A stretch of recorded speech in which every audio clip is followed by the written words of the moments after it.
জীৱনটো সৰু কিন্তু জীৱনৰ গল্পটো বহুত ডাঙৰ জীৱনত দুখী হোৱাটো বহুত সহজ কিন্তু সুখী হোৱাটো বহুত কঠিন সকলো আঘাতৰ প্ৰতিশোধ লব নাপায় কিছুমান আঘাতৰ বিচাৰ হাঁহিমুখে ভগৱানৰ ওপৰত এৰি দিয়ক য'ত তৰ্ক কৰাটো অৰ্থহীন তাত বিতৰ্ক বঢ়াই লাভ নাই মনে মনে আঁতৰি আহক আপোনাৰ নীৰৱতাই উপযুক্ত উত্তৰ সম্পৰ্ক ভাঙিব নাপায় এইটো ঠিকেই কিন্তু য'ত আপোনাৰ কোনো মূল্যই নাই তাত সম্পৰ্ক বজাই ৰখাটো উচিত নহয় আমাৰ মনটো সঁচাকৈ অদ্ভুত যাক পোৱাৰ কোনো সম্ভাৱনাই নাই তেওঁকহে সকলোতকৈ বেছি ভাল পাবলৈ মন যায় জীৱন হ'ল সকলোতকৈ কঠিন স্কুল তুমি বুজি নোপোৱা তুমি কোন ক্লাছত পঢ়িছা তোমাৰ পৰীক্ষা ল'ব আৰু পৰীক্ষাত তুমি কাৰো পৰা চাই নকল কৰিব নোৱাৰা কাৰণ সেই পৰীক্ষাৰ প্ৰশ্নকাকত প্ৰত্যেকৰে বেলেগ মৃত্যুৰ যন্ত্ৰণালৈ জীয়াই থকা প্ৰতিজন মানুহে জানে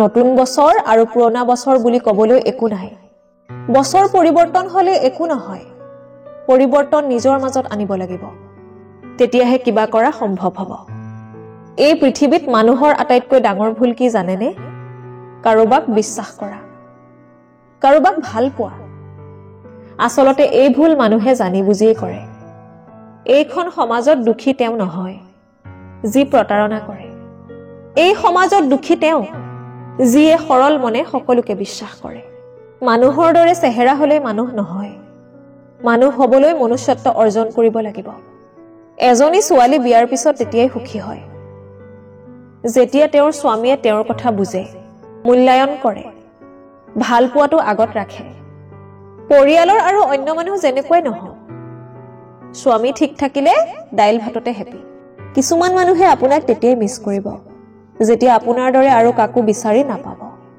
টকা দি আপুনি সম্পদ কিনিব পাৰিব কিন্তু সন্মান নহয় কেতিয়াবা কেতিয়াবা নিজৰ মনটোক প্ৰাধান্য দিব লগা হয় কিয়নো মানুহে কেৱল বাহিৰৰ দিশটো দেখি বিচাৰ কৰে আপোনাৰ মন বুজাৰ চেষ্টা কেতিয়াও নকৰে উচিত কথা কোৱা মানুহবোৰক ভাল পোৱা মানুহ নাথাকে কাৰণ উচিত কথা সকলোৰে হজম নহয় মা পৃথিৱীৰ একমাত্ৰ মহিলা যি হেৰাই গলে তেওঁৰ দৰে আৰু দ্বিতীয় কাকো পোৱা নাযায় হিংসা কৰি অন্যৰ ক্ষতি নিশ্চয় কৰিব পাৰিব কিন্তু কোনোদিন নিজৰ উন্নতি কিন্তু কৰিব নোৱাৰিব যিটো আপুনি দেখাইছে তাতকৈ বেছি আপোনাৰ ওচৰত থকা উচিত যি আপুনি জানে তাৰ তুলনাত কম কথা কোৱা উচিত প্ৰত্যেককে বিশ্বাস কৰাটো বিপদজনক কিন্তু কাকো বিশ্বাস নকৰাটো তাতকৈ বেছি বিপদজনক জীৱনত আগুৱাই যোৱাৰ পথত বাধা আহিব পাৰে সেই বুলি ৰৈ যোৱাৰ বা ৰৈ থকাৰ কোনো দৰকাৰ নাই কাৰণ য'ত বাধা আহিব তাৰ পৰা আকৌ আৰম্ভ কৰিব লাগিব অপেক্ষা হ'ল ভালপোৱাৰ এটা চিহ্ন সকলোৱে ভাল পাওঁ বুলি ক'ব পাৰে কিন্তু সকলোৱে অপেক্ষা কৰি সেই ভালপোৱা প্ৰমাণ কৰিব নোৱাৰে পত্নীৰ এই তিনিটা কামে আপোনাক সোনকালে বুঢ়া কৰি দিয়ে 1 যদি তেওঁ মানসিকভাৱে আপোনাক ভাঙি দিয়ে 2 স্বামীক শাৰীৰিক আৰু মানসিক সুখ দিব নোৱাৰিলে 3 অধিক ব্যস্ততাৰ পিছতো স্বামীক আৰু অধিক মানসিকভাৱে কষ্ট দিলে আচলতে স্বামীয়ে আপোনাৰ বাবে যিমানখিনি কৰিছে তাতে আপুনি সুখী হ'বলৈ চেষ্টা কৰিব অন্যথা তেওঁক বেছি ব্লেম কৰি থাকিলে তেওঁ ভাগি পৰিব একেবাৰে যোগ্যতাৰ অভাৱত কোনো ব্যৰ্থ নহয় অধিকাংশ মানুহ ব্যৰ্থ হয় ইচ্ছা শক্তি সুনিৰ্দিষ্ট লক্ষ্য আৰু সঠিক পদক্ষেপৰ অভাৱত পৃথিৱীৰ ডাঙৰ ঔষধ হ'ল হাঁহি আৰু ডাঙৰ সম্পদ হ'ল বুদ্ধি শক্তিশালী অস্ত্ৰ হ'ল ধৈৰ্য আৰু উত্তম সুৰক্ষা হ'ল বিশ্বাস কোনোবাই আমাৰ বেয়া হোৱাটো বিচাৰে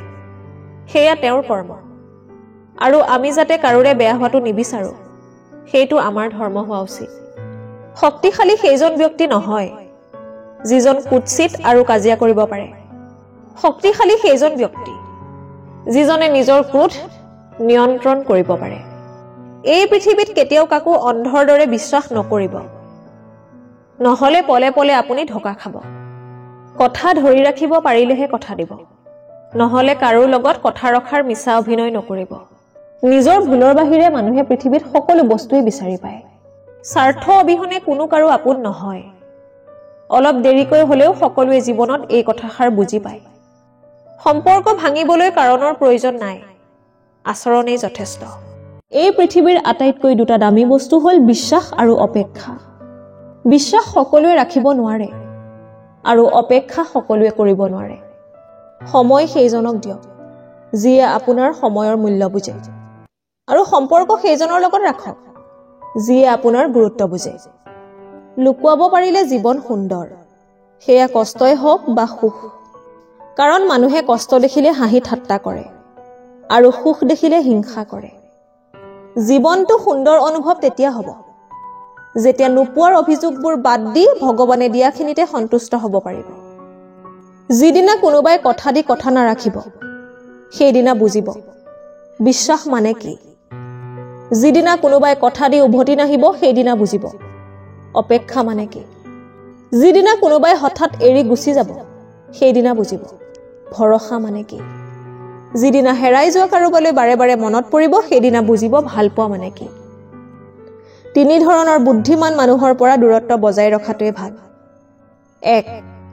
যিজনে জোখতকৈ বেছি বুজে। 2. যিজনে কেৱল নিজৰটোহে বুজে। 3. যি আপুনি কোৱা কথাটো সদায় ওলোটাকৈ বুজে। চাকৰি আৰু টকা দেখি ছোৱালীক বিয়া নিদিব। আগতে চাই ল'ব ল'ৰাটো মানুহ হয়নে নহয়। কাৰণ ভাত কাপোৰৰ বাবে ছোৱালী নমৰে, মৰে অমানৱিক অত্যাচাৰৰ কাৰণে।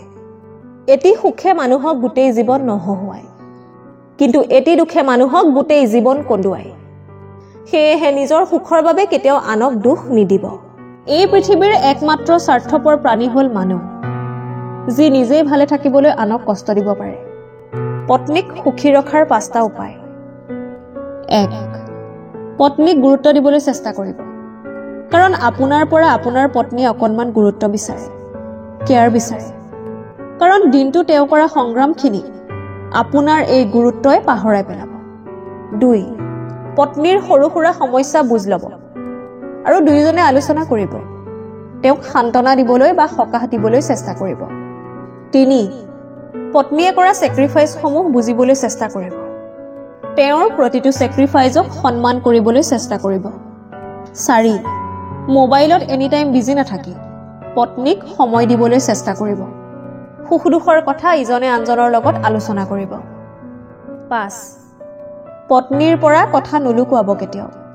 প্ৰত্যেকটো কথা তেওঁৰ সৈতে আলোচনা কৰিব। কাৰোবাৰ সম্পৰ্কে কিছু কথা কোৱাৰ আগত সত্যটো জনাৰ চেষ্টা কৰক। কাৰণ অনুমান কৰি কোৱা কথা সকলো সময়ত সত্য নহবও পাৰে। সমস্যাক কেতিয়াও এৰি নাযাব, বৰঞ্চ সমস্যা আহিলে তাৰ মুখামুখি হ'ব। মনত ৰাখিব, সমস্যাবিহীন সফলতাত কোনো আনন্দ নাই। সকলো সমস্যাৰ সমাধান আছে।